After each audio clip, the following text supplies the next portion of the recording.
پاکستان میں current situation میں اگر کوئی مارکیٹ سے ادھار سامان لیتا ہے تو اس کا ریٹ نقد سامان لینے سے زیادہ چارج کرتے ہیں. کیا یہ اضافی؟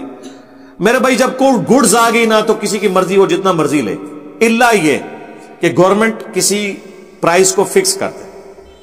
اب مجھے بتائیں, میں اسلام آباد میرا دوسرا سٹی ہے, اسلام آباد میں منڈی جو ہے وہ I-10 کے پاس ہے, بالکل ساتھ ساتھ ہے I-10 اور منڈی. اب منڈی سے ایک شخص 30 روپے کلو آلو اٹھاتا ہے, I-10 میں جا کے وہ 50 روپے کلو بیچ رہا ہے, کیونکہ اس کا کرایہ اتنا نہیں لگ رہا. پلس I-10 میں دکانوں کی قیمتیں بھی کرائے بہت کم ہے, لیکن وہی بندہ اسی منڈی سے اٹھا کے جب جاتا ہے F11 میں, تو I-10 میں جس ٹھیے کا کرایہ 30,000 روپے ہے نا, F11 میں اسی کا کرایہ 60-70 ہزار ہے, اور کرایہ بھی زیادہ لگ رہا ہے منڈی سے وہاں جانے کا. تو اب یہ تو بیوقوفی ہے نا اگر گورنمنٹ یہ کہنا شروع کر دے کہ I-10 والا بھی جو ہے وہ 30 روپے والے آلو جو ہے وہ 50 روپے کلو بیچے گا اور F11 والا بھی 50 روپے بیچے گا. کیوں؟ اکثر لوگ کہتے ہیں اسلام نے کوئی منافع کی شرح رکھی ہے. جی نہیں رکھی, یہ امپاسبل ہے, نہیں رکھی جا سکتی. پھر آپ سوچیں گے اس کو پھر اس پہ چیک کیا ہوگا؟ ایک بندہ پھر آلو جو ہے وہ 1000 روپے کلو بھی بیچ سکتا ہے, تو سر بیچے, اسے کو خریدے گا ہی نہیں.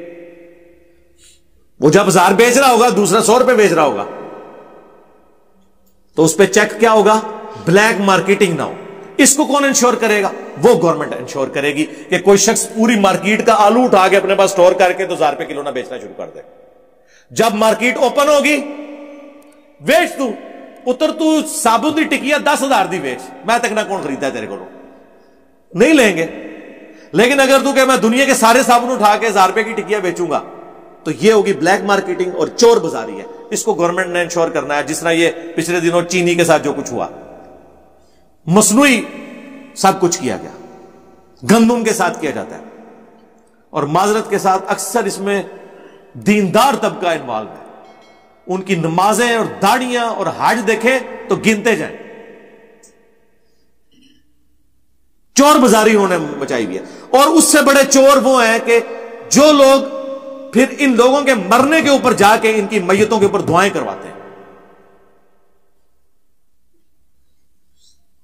اور وہاں جا کے تقریریں کرتے ہیں کہ جناب جس نے غریب کا مال دبا لیا, غریب کی زمین ہتھیا لی, او نہیں ہتھیائی ہے جی تو میتیں آئے ہیں, بولنا جڑا بن, نہیں, چھوڑ دو, اس سسٹم کو سپورٹ نہ کرو. کسی بھی دینی پیشوا کا کام یہ نہیں ہے کہ وہ ایسی جگہوں پہ جائے. صحیح مسلم میں حدیث ہے, خودکشی والے کا جنازہ لایا گیا, آپ نے فرمایا تم پڑھ لو, میں نہیں پڑھوں گا, کیونکہ رسول اللہ کا پڑھنا اس چیز کو انڈورس کرنا ہے کہ خودکشی کرنا کوئی برا کام نہیں ہے, کیونکہ حضور کی دعائیں مل گئی نا اسے.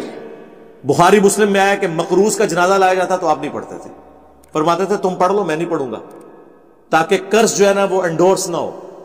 صحیح مسلم میں حدیث ہے کہ شہید کا ہر گناہ معاف ہو جاتا ہے لیکن قرض اس کا بھی معاف نہیں ہوتا, یعنی حقوق العباد والی چیزیں معاف نہیں ہوگی. تو سرکار آپ لوگ اپنی داڑیوں سے, پگڑیوں سے, نمازوں سے, قرآن خوانیاں کروا کے آپ سمجھتے ہیں کہ آپ نے جو غریبوں کے پلاٹ ہتھیائے, کسی کو ناحق قتل کیا, کسی کا مال لوٹ لیا, کسی کو ڈرایا دھمکایا, یہ سارے گناہ آپ کے معاف ہو جائیں گے؟ نہ, یہ دنیا کی عدالتیں معاف کر دیتی ہیں آپ کے دباؤ میں آ کے.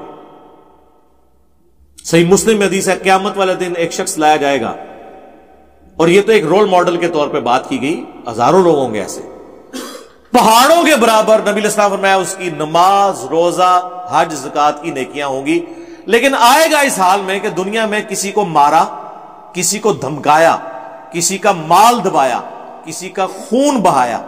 نبی علیہ السلام نے حقوق العباد کی کتنی چیزیں نا الگ الگ مینشن کر کے کہا یہ کام اس نے ڈالا ہوگا, اور میرے الخال ہوتی داڑھی بھی ہوئے گی. ادارہ مولوی اس طرح سے کام پانا ہے, نماز, روزہ, زکات تھا, داڑھی بھی رکھی ہوئی گی. اللہ تعالیٰ فرمائے گا کہ بھئی آج کی تو کرنسی جو ہے وہ تو نیکیاں ہیں, آؤ بھی تمہیں بدلہ لے کے دوں. بندے حاضر ہوتے جائیں گے, اللہ کہے گا جی اتنے مال دبانے کے عوض اس کی اتنی نیکیاں تیری. اوہ بیڑا ترج ہے لے کے اے مارا گیا, حتیٰ کہ اللہ کے نبی علیہ السلام فرماتے ہیں اس کی ساری نیکیاں ختم ہو جائیں. سر یہ صحیح مسلم شریف ہے, مولانا شریف نہیں ہے, مسلم شریف میں یہ حدیث ہے. اب بھی کچھ لوگ باقی ہوں گے کہ جس کا حق اس نے دینا ہوگا. نیکیاں ختم. اللہ فرمائے گا اب ریورس ریئیکشن سٹارٹ. تم لوگوں کے گناہ اس کے نامہ اعمال میں، تاکہ تمہارے گناہوں کا بوجھ ہلکا ہونا. وہ بھی کئی ہوں گے کہ گناہ کم ہوتے ہوتے ان کی نیکیاں بھی بڑھ جائیں گی، گناہوں سے ہوتے چلے گئے جنت. اس کو اللہ تعالیٰ جہنم میں پھینک دے گا. اور اس حدیث کا آغاز ان الفاظ کے ساتھ ہوتا ہے، جانتے ہو مفلس کون ہے؟ صحابہ نے کہا ہم تو اسی کو مفلس سمجھتے ہیں جس کے پاس دنیا کا مال و متاع نہ ہو. آپ نے فرمایا میری امت کا مفلس یہ ہو جو ساری نیکیاں لے کے آیا لیکن کنگال ہو گیا حقوق العباد کے معاملے. اللہم لا تجعلنا منہم، اللہم اجرنا من النار.